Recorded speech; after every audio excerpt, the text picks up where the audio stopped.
with AI, regardless of what happens with scaling, we now have a set of new capabilities that really challenge our thinking and our understanding about the role of human expertise. And what I find really challenging to work with at a company, at my company, and I think everybody probably finds this at any company, is you have people who are attached to the job they have today.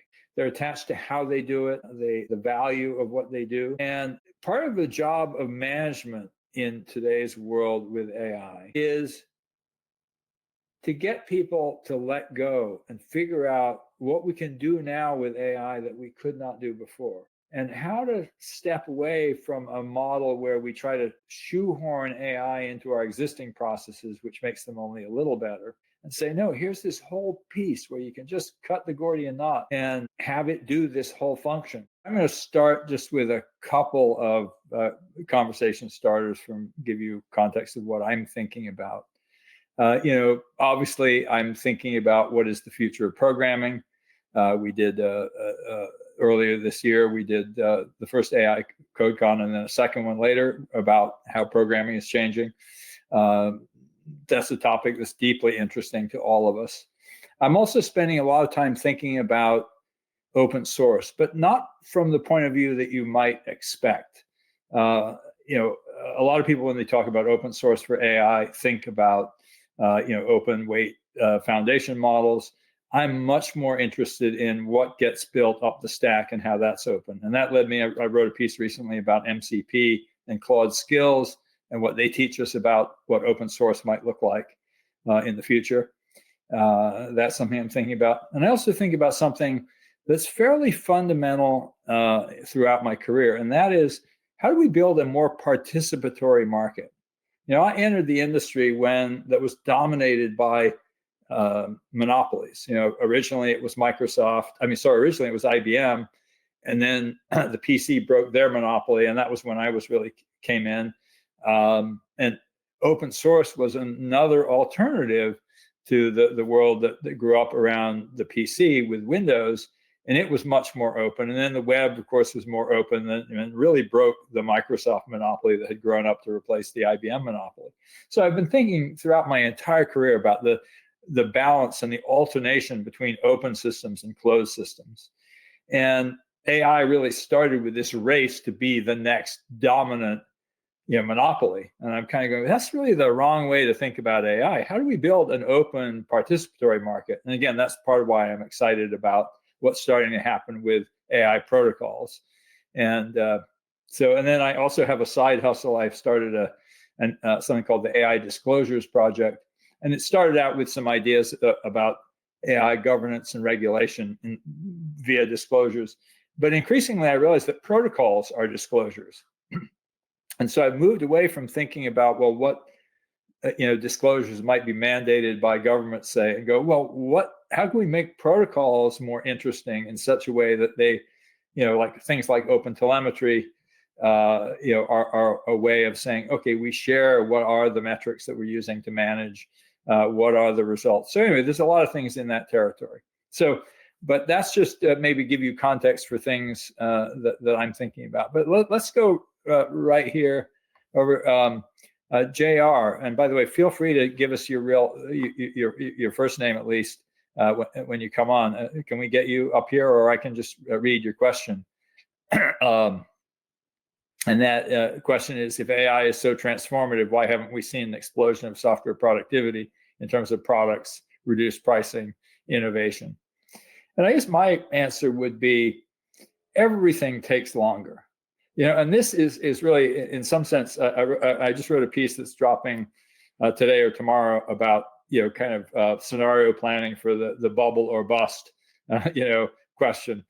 And, there's this incredibly overheated narrative about how AI is going to lead to kind of like maybe not the full singularity of science fiction, but a kind of economic singularity that's so unpredictable that you should value these companies beyond reason. And then there's this alternate narrative. And we had Arvind Narayanan of Princeton on to talk about his paper and forthcoming book, AI as Normal Technology. And I'm a big normal technology believer. No matter how transformative a technology is, it takes time. And it takes time not just for the breakthroughs, but by what economist James Besson calls learning by doing. We figure out how to apply technology over time, and we share that knowledge. So the idea that it happens with a bang just doesn't make a whole lot of sense. So we haven't seen the explosion of software productivity in terms of products, reduced pricing, or innovation yet, because it always takes time. Again, I was around there for the early days of open source. I was around for the early days of the internet, and this is happening kind of on schedule. The first websites were pretty crappy. Everybody was like, oh, wow, the web doesn't really work as well as, say, the CD-ROM based multimedia products like Microsoft Cinemania or Microsoft, what was the movie when they had a movie Cinemania was the movie, and Carta was the regular encyclopedia. And they were right, but it was open and it spread. And, the idea that systems should be coming out of the box magically able to do everything, it's just never been the case. I remember back in the early days of the internet, I had the privilege of giving a talk at an Amazon all hands meeting, and Jeff gave his it's still day one talk, and he illustrated it with all these amazing photographs from the early days of electricity, before they'd invented switches, before they'd invented what we think of as electric plugs. Basically it was light sockets, and everything was basically these massive conglomerations of wires coming out of light sockets. It took time to figure out electrical distribution, the kinds of things you could do with it. And I don't see any reason why it won't be the same for AI. And I see real progress. If you look back at the first attempts at vibe coding, say a year ago versus today, you're getting a lot of progress. Now that doesn't mean that we solved every problem, but I think we will. And again, in one of my pieces recently, I gave a recollection from the time early in my career when I was writing a manual for the first C compiler for the Mac. And I remember Mike Call, who was developing the compiler, was actually hand tuning its output, because compilers were not always reliable. A new compiler wasn't always reliable. And so if you think of an LLM as an English language compiler, and you go, oh yeah, of course it'll take time to get the sort of that regularized. Now again, there are some challenges because LLMs are not deterministic, and so there are different kinds of challenges. And my own bet, quite honestly, is that getting LLMs to call tools and use existing APIs is really the way to go. Generating code for these existing tools may not be really the right answer. It's how do we build a hybrid of what an LLM is good at and what traditional software is good at. And hey Tim, real quick. Yeah. When you have a second too, we have a live question for you. So go ahead. I didn't mean to cut you off, but if you want to take a question. That's right. Okay, VB, are you there? Okay, can you hear me? Yes, we can, VB. Thank you so much for coming on, VB. Tim, we have VB here. All right. How are you? Yeah, I'm good. I had a question. I'm very impressed with so many good speakers are there on the O'Reilly live events. So I want to be the future. I want to get into more of writing and teaching on O'Reilly. And second question is I want to make AI products. What is the safest path to take it so that I have a day job, but how to take that along on my side to do this? Yeah, well, I'm not sure I can give you a definitive answer to either of those things, other than that if you send me an email with a proposal for a course, like if you say, oh, there's a gap, or hey, I saw this course taught by so-and-so, I think I could do a really good job at that, or here's a gap in your lineup, send me an email. If you know my name, you know my email, tim@o'reilly.com. and I'll forward it on to the appropriate people at O'Reilly. In terms of AI programming, developing AI applications on the side, this is not a new problem. A lot of people have developed things on the side of a day job, and in some ways, I'll tell you a story from my past that may or may not make sense to you. But in the early days of the internet, the Perl programming language was, the dominant programming language for the web. And I sometimes think that I killed Perl because I hired Larry Wall, its creator, with the job of, you can just work on Perl. And he no longer had a day job, other than inventing the language. And I think as a result, he didn't have that input from, his own experience of, wait, here's a problem that I need to adapt the language to solve.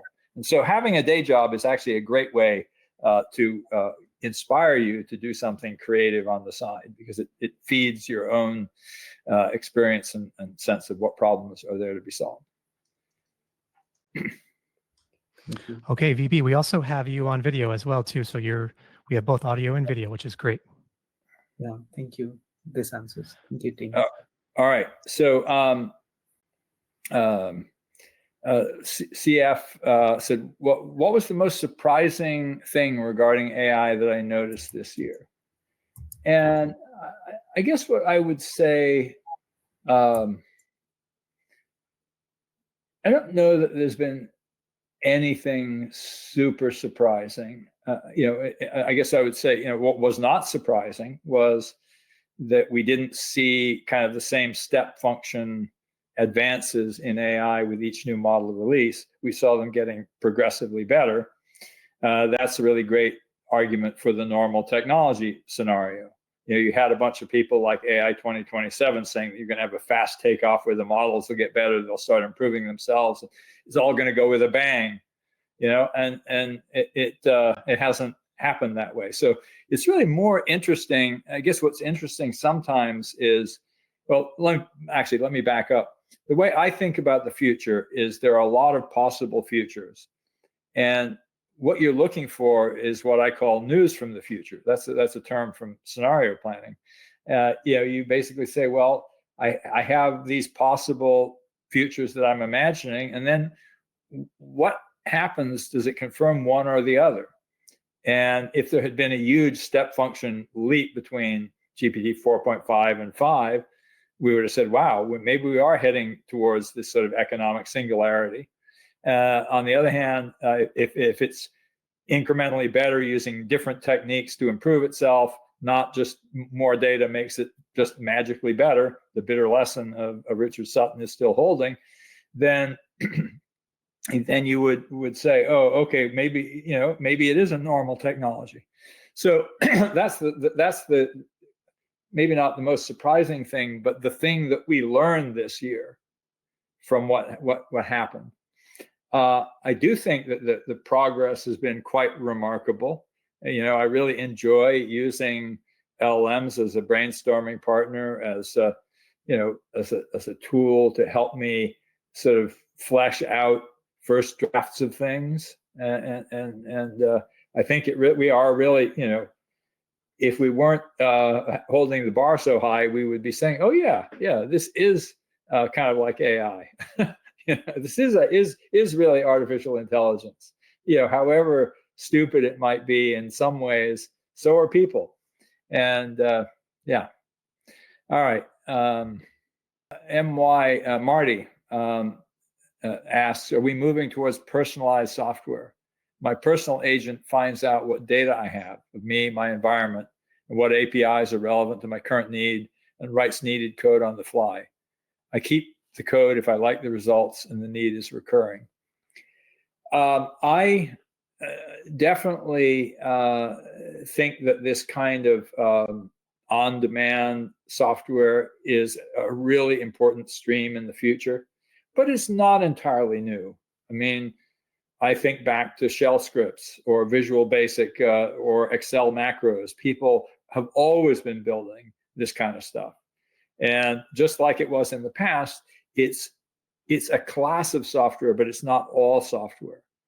And just like, you'll find today, I see this a lot through my wife, Jan Palka's work, who does a lot of work with government technology. And there are incredible layers of cruft back there because somebody built an enterprise grade system that depends on a set of Excel macros somewhere down in its bowels, and that's a really bad idea. And so the idea that there will be throwaway software, absolutely, but it's throwaway, and some of it's keepable for multiple uses. But I do think that if we're still going to have a need for really robust software. And I've seen a number of bits of news from the future recently in my reading stream. One was a study that, while enterprise, pilots are often, struggling, there's an increasing amount of development of third-party reliable AI products that people can adopt and use. And so, in other words, it is possible. It's just hard. And another piece, was just something I read that it was a study about. They looked at whether an AI vibe coded applications, how good they were at completing the tasks, and then they looked at how secure they were, and there was a huge gap between those two answers. And so there was still an incredible need to review them for security reasons. So there's a lot to ask, but yes, we will have a lot more throwaway software created by people who do not think of themselves as software developers or have not in the past, and that's wonderful. The way I frame it is the entire long arc of computing has been. First of all, the programming is speech with computers. And if you take that position, how we ask computers to do what we want them to do has evolved from, in the very beginning, wiring up a circuit. Literally, a program was a hardwired circuit. And then we got to the ability to put in machine instructions that would, have a stored, the stored program architecture. But when I entered the industry, the very first manual I ever wrote was an assembly language manual, and it was things like, get this data from this device, move it into this register, and perform this arithmetic operation on it. It was very low level. And then you got things like BASIC and eventually other interpreted languages, higher level languages in general, where you could express your wishes in a fairly structured language. And then I think the web was also a big breakthrough in programming that we don't really think of as a programming breakthrough. But for me, what it was that suddenly the interfaces for many applications became human readable documents, and you could embed via a link effectively a call to a program in there. So it was the beginning of this bifurcation between human language and computer code. And so the humans could read an interface in their language, and you could embed this programming in there. And I think LLMs are a continuation of that trend. You speak to an LLM or you type to it. It actually can understand your human languages, and it can also call programs. It can sometimes generate programs, although not yet fully reliably. But we're really getting to a world. It's really an improvement in our communication with machines, and that means that software can be more evanescent. And Douglas, you asked me an off-topic question about how my wife is doing. Sorry, I probably shouldn't be answering this here, but she's doing just fine. She had cancer last year, and she's totally fine, and still out there kicking butt in her work. Someone asked, what are your top resources for staying up to date with IT news and the latest research? Well, I guess the first thing I would say, I have the great pleasure to be part of a number of private WhatsApp groups that, with a bunch of hackers who are kind of sharing their gossip and their findings. And that's probably, my biggest, it's actually not just WhatsApp, one on Signal. There's another one on Discord. But finding a community of people who are, thinking about things, talking about things. So I find out increasingly things from my friends, which is, of course, what social networks used to do. You followed people. And now, of course, they've replaced the idea that you can choose who you want to follow with their algorithmic recommendations. Now, those algorithmic recommendations can be pretty good. I'm surprised at how many computer science papers I now read as a result of Google Suggest on my Android phone, because it knows I open them and I look at them. And so I get more of them. So that's really useful. And of course, this, X has a lot of good sharing of that kind of information as well, as does Threads.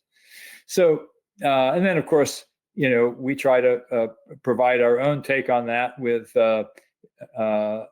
Mike Lukides, who's one of our top people at O'Reilly for the last 45 years, has a regular a monthly column where he just kind of shares a lot of news that he's really paid attention to. I do think that there's also, I love, I was using Google Illuminate originally, but now I use Notebook LM. It's a fabulous way to drop in a very long computer science paper and get a good audio summary. So TB asks, there's a very real and rapidly growing backlash against AI outside of the Silicon Valley bubble. Are you aware of that? Yes, I am. And what is being done to address it so we don't end up sacrificing the immense beneficial promises? It's not only a US problem, it raises questions about whether AI is backward compatible with capitalism and democracy. It's a very important issue. I couldn't agree more. I think that, I've worried about big tech and its business model. You're probably all familiar with Cory Doctorow's memorable turn of phrase, enshittification. We've all experienced it. The early internet giants were really idealistic. Google, access to all the world's information.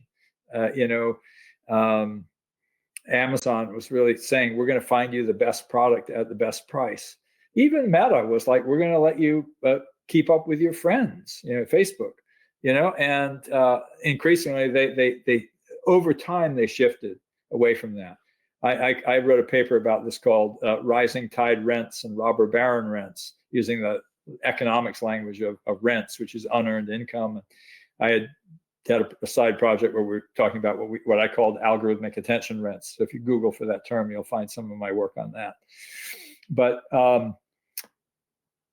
in contrast to the 20 years it took, Google to start turning to the dark side in search and saying, oh, we're going to show you, ads that actually are worse than our organic results. Amazon saying, we've discovered advertising. Now we're going to, in our research that I did at University College London, we found that Amazon's top ad results were basically for products that were ranked 30% lower. Now, maybe that's good because they could be great products that just were not well known, but they were also on average 17% more expensive. So it's the kind of thing that I believe we need to fight against. But I also think that the business model of Silicon Valley has turned since 2010 or so to a kind of enshittify from the beginning. It's the race for monopoly. And much as I love Reid Hoffman, he's a good friend. I thought his book on blitzscaling was the nadir of thinking about technology for good, because it was really like it's a race to win. He even used the language of the Nazi blitzkrieg as the model for Silicon Valley. Take all the territory, and you see it really. I thought originally with Uber and Lyft. Sunil Paul was the guy who actually invented all of the ideas that were commercialized by Uber and Lyft. They had started already, but they had different business models. He was the one who saw the potential in GPS and smartphones and really figured out how to do it. But he only raised $35 million, and they raised billions, and they just blasted everybody else out of business. And then once they had dominated, then they raised prices, right? And that set the model where you go, oh, you underprice your services, you market like you spend hundreds of millions of dollars on marketing, and that means that the investors, not the market of customers, chooses the winners. Google only had to raise $35 million. If they had come in the blitzscaling era, that they may never have existed.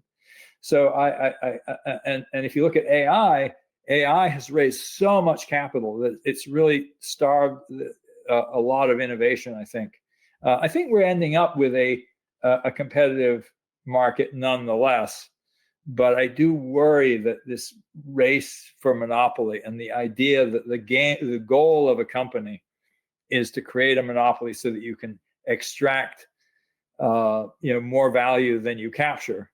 You can capture more value than you create is really a bad idea. And you see it in the AI training. It was a kind of colonialist model. It's like, we're going to take everybody's stuff and we're going to basically get the benefits and we'll give it to our citizens, i.e. our employees and our shareholders. And they don't think about it that way, but that's sure what it looks like from the outside. So I do think that's why I push for this AI architecture of participation. How can we create that? And I think in a lot of ways we can make choices not to participate in the game that's going on, but it's hard. So Perry Evans, Perry. Perry's an old friend. He was the original head of MapQuest back in the day, before Google Maps. Perry says, I'd love your current take on consumer consent and privacy with the highly personal interactions with the hyperscaler LLMs. Are guardrails coming into play? I don't know what the latest developments are there. I do know that we need that. I think we need, part of the problem is, as is usually the case, technology is moving faster than regulation. But people are. If you have some great demonstration projects, I hope you'll share them with us, or takes. I do think the really interesting thing is to start looking at how we make protocols that guarantee some of this. Like if we came up with, well, what are the models for memory? And is memory portable or is it private? How might it be shared publicly? There's some really interesting technical solutions. A company called a project called OpenMind, MINED, not MIND, OpenMind, that's doing a lot of stuff on privacy preserving interactions with LLMs. So there are a lot of people working on these problems, but I think we're just in the very, very early stages. So, I have been developing web application using this vibe coding, but the biggest problem is connecting to Supabase, and there's not much material to connect to Supabase and then integrate. So, and also the MCP is not very clear, though it is like open source. So, could you guide me on that? Well, I don't actually know much about Supabase, but I will just say I'll take a note on it. Thanks. And could you talk about MCP, like how it is useful?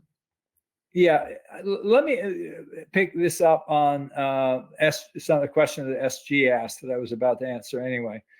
This was as a follow-up to my previous question. I'd like to understand your perspective on how the next 5 years may evolve. What major shifts do you foresee in products and services, cloud and platform ecosystems, business models, and strategic approaches? And let me kind of bring that to where I see MCP as potentially important. And that is, it's starting to be a clear separation.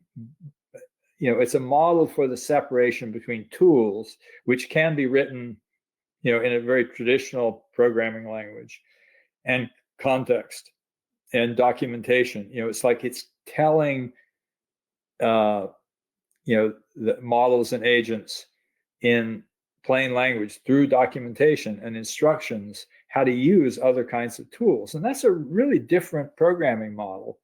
And it's not, I don't think we've really grasped how complete that is. I made reference earlier to web programming, but just if you think about the way that, systems were architected in the days, say, of Windows, where you had this massive application, literally. And I remember Linus Torvalds said, I couldn't have written Linux. I couldn't have written a new kernel for Windows, even if I had access to all the source code, right? Linux worked because Unix, the system that Linux was based on, had an architecture of participation. It had small pieces that were joined by protocols. And in some sense, what we're seeing with the web did that also. The web was small pieces loosely joined. You had basically, effectively, all this functionality, the front end that was clearly distinct from the back end. You had these attach points, and MCP is for the first time recreating that kind of architecture for AI. And so that's one piece of what I see in the future. And MCP, and it may not be the end of that, but that design pattern of how do you get these pieces of AI functionality and traditional software functionality to work together, each doing what they're best at. And then the other piece that I find really interesting was an observation, is this observation that certain words mean more to an LLM than others. Let me give you an example of what I mean. When you say PRD, right? That's only, half dozen tokens, right? And yet it expands out to mean product requirements document and this whole body of knowledge about what a PRD means in today's industry. So you can have a very compact conversation with an LLM if you know what the magic words are, so to speak, for a particular role or industry. And again, like if thinking about also just an interaction with medical, you said I got an MRI. MRI is a magic word. It brings in a ton of context, a ton of understanding.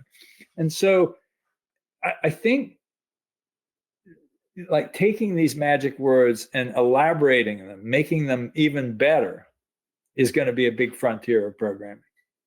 Figuring out how do you tell, and I got this really when Claire Vaux, who's used to be senior product manager at Stripe, is now has her own company called Chat PRD. She basically was doing a lot of PRD generation with her in her job, and then she realized, oh, I should can this, and so she took all of her best prompts and recipes and context and built a product. And then she took some traditional software and said, okay, I'm going to add also an interface that will make it possible for my customers to interact with this and say, well, we would like to add, these are our formatting standards. We would, this is our special knowledge. And it's that idea that you can actually build, contextual recipes that can be consumed by an LLM that are potentially modifiable by a third party. And so there's this whole new interface, just like the web was a whole new interface. And suddenly, JavaScript became so important. And, the idea that you would actually write so much of your interface, the front end, the whole idea of front end development, got added to this idea of these sort of back end programs, which tended to be much more formulaic. And you saw the rise of libraries, and I think we're going to have big libraries of skills, so to speak, for specialized bodies of knowledge. So that's something I think is also interesting. I think in terms of shifts in cloud and platform ecosystems, I think that the jury's out, because it's pretty clear that some companies would like to have a model that's very like the old Windows model. That is, we're the winner, we are the dominant platform, you call our APIs, and we dictate the terms. And again, what I like about MCP is it's starting to say, oh, okay, actually, it's an open standard. Everybody can play. If you speak this language, you can actually bring your model to the table, your application to the table, your tools to the table, and we'll see how that goes. So I think that's going to be a very different approach. In terms of the cloud, I think it's pretty clear that the cloud layer is becoming something of a commodity, although it's certainly possible that we will see, one provider being just better at and more capable at providing AI services. So it's unclear whether that will lead to greater or lesser concentration of power. This is why I think this approach of scenario planning, where you think about what are possible futures, and then you ask yourself, well, what evidence do I see of this one versus that one, is really important. You can't just, nobody has a glass, that lets them, foresee the future. There are so many possible surprises, from, just think about, when you think about, well, what are the variables? Okay, so right now there seems to be relatively unlimited capital for AI companies, but few financial shocks and suddenly capital dries up. A whole lot of companies are out of business. Possibly there's a major recession because of it, depending on how bad the entangled loan agreements are. If people don't have the ability to take the losses that they're committing to. There's geopolitical tension. Imagine again, continuation of the rare earths battle. Imagine there's energy disruptions. It's quite conceivable that we won't be able to build all the data centers we need because they can't get power to them, and it's not a chip shortage. And then suddenly NVIDIA's not the king of the hill, some energy company's king of the hill. There's so many possible ways to think about it. So you just have to watch and be open. Okay, request for a book recommendation for 2026 that would complement this fascinating conversation. We already have Corey's book. I'm not sure I have an answer to that yet. I'll keep thinking about it. VE asks. Actually, let's start with your first question. Reflecting on your speech at IT Revolution this year, could you share your insights and plans for enhancing the original O'Reilly platform to foster new and innovative ways of knowledge sharing in the tech community? For example, adding an audio system to enable collaborative learning on a specific subject or book. Yeah, we're doing all those kinds of things. But the point of my talk at the IT Revolution conference, it was called Grappling with the Bitter Lesson at O'Reilly.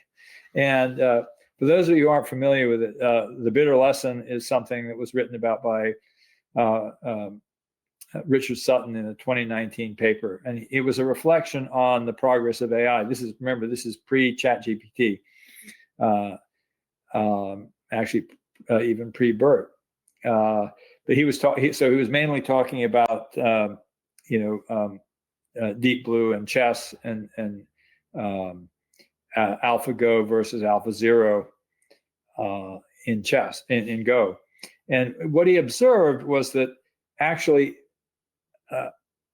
manually inserting human knowledge into these programs actually turned out not to be the winning strategy.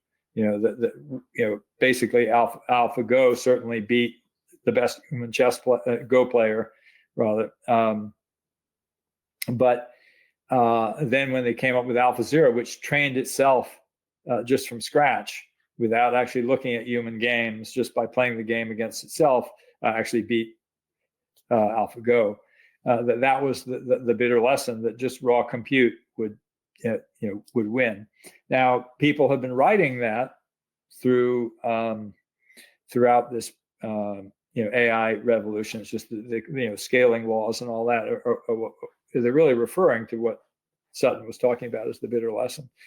But there's another version of the bitter lesson that I was thinking about when I read that, because I thought about when we created the first web portal. It was called GNN, the Global Network Navigator. It was an outgrowth of a book we published in 1992 called The Whole Internet User's Guide and Catalog, where we, as publishers, said we're going to list the most interesting sites on the internet. And there were only about 200 websites at the time, so it wasn't that hard, and and we ran the What's New page, and here were all the interesting new sites, and it was very successful for a while.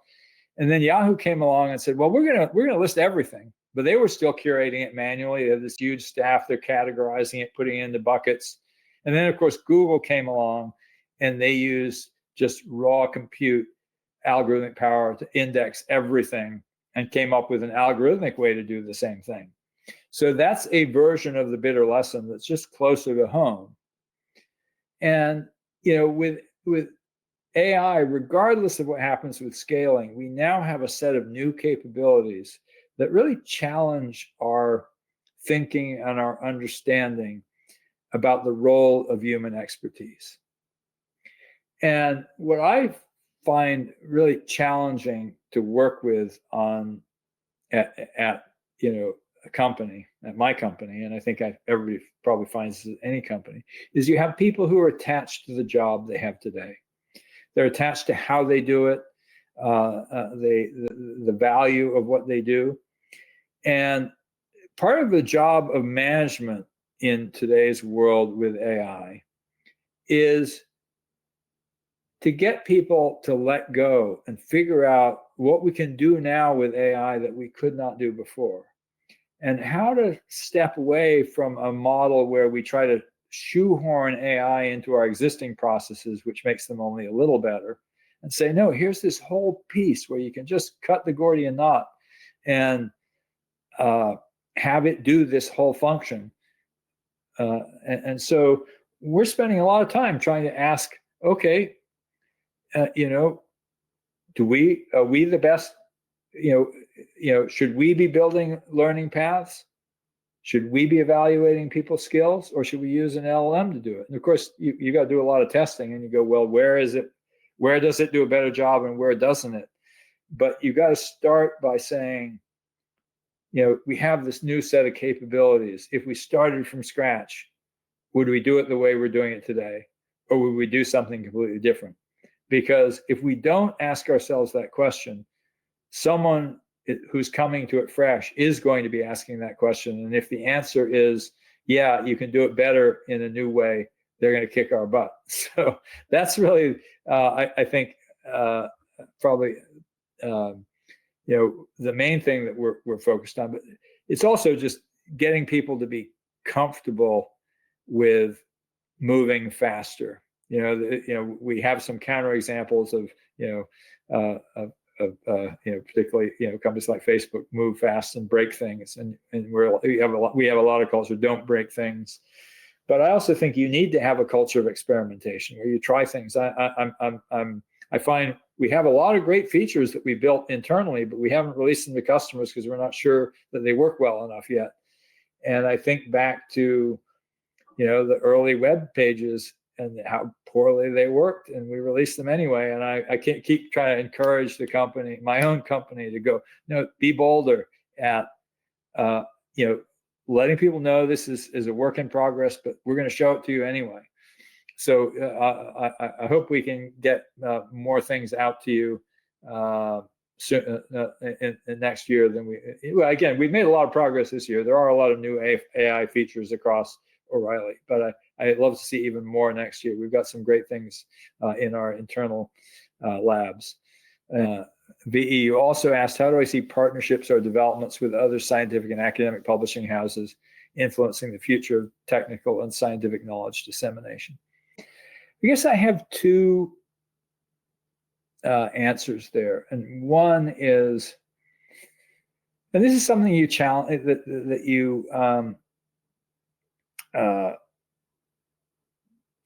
always have to ask yourself as a publisher, as an aggregator, and that is, am I actually adding value?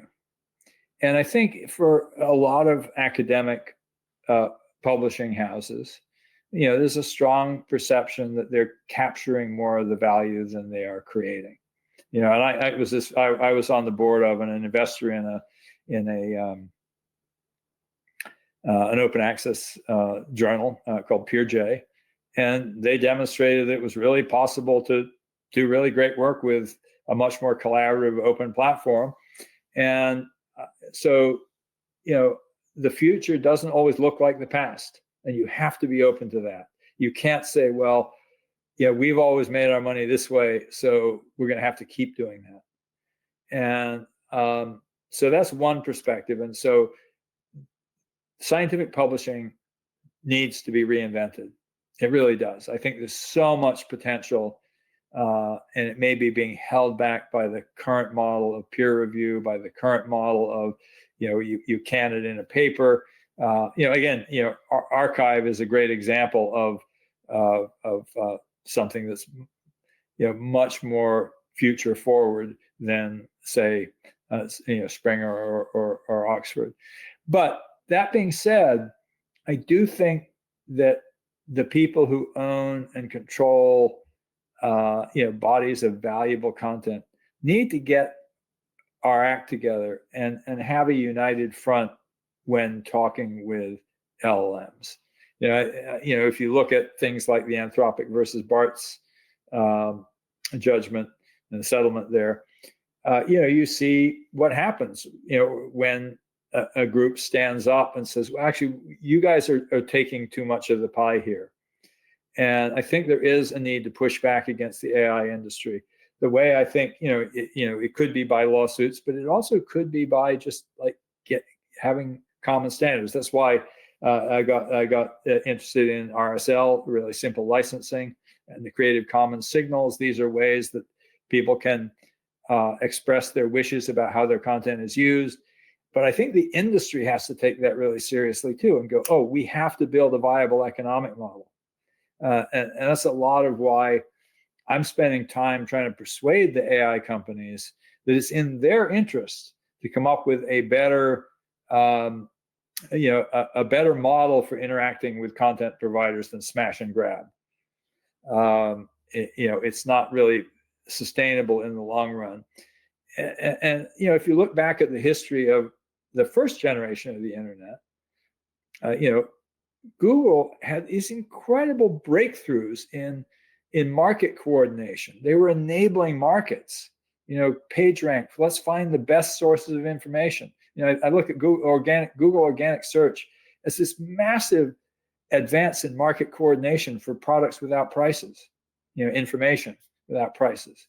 But even in the priced market of advertising, they had enormous mechanism design advances in how to use auction theory and develop better ways. The first pay-per-click advertising was, the ad goes to the highest bidder, and Google figured out ways to use signals that told them which ads were the most likely to be clicked on, and figured out they made a more efficient market. And I don't think that the AI companies have been thinking about the economics of the entire ecosystem clearly enough. They have an economic model that's sort of based on, well, we'll get developers to pay us for using tokens, and it's their problem to figure out how to build services against that. And it's sort of an app. It's kind of basically a very app-centric model, but they don't realize that a big part of their supply chain is of knowledge. And that comes from humans, and that they need to create a circulatory system for human knowledge, where the best stuff comes to the top, and they help give value back to the people who create it. So, so that's kind of where I'm thinking about that. HM says, "How could O'Reilly help us build a future we want to live in?" That's a phrase I use often. For example, more books and talks on responsible innovation or system thinking. I think just from my past experience, it's not, maybe some book will sometime influence that, but my own, most biggest influences, for example, when I convened the original, what became known as the Open Source Summit, and changed the way we talked about free software. It wasn't a book. And it happened really quickly. It's like it was getting people to transfer this, to expand the map from just looking at the Free Software Foundation and Linux and saying, oh, wait, it's the internet too. And once you did that sort of change in how people thought about what the problem was or what the map was, that's what I look for, because there's enormous leverage in that. And so, and the same thing with after the dot-com bust, sort of trying to articulate with Web 2.0, what are the things that characterize the companies that survived? And, that paper I wrote, What is Web 2.0, is probably the thing I've written that's been read the most, far more than any book I've ever written.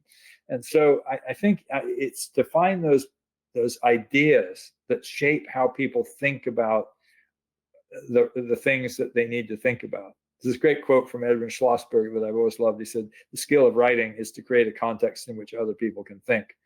And I think there's an exploration where we're all trying to tell stories to each other, and we're looking for the kind of generative story. And I think this is happening not just in technology, but it's happening across the entire economy. Next week I'm going to or actually later this week on a conference up at Harvard on Beyond Neoliberalism, which is about how do we rethink all of the premises of economics today.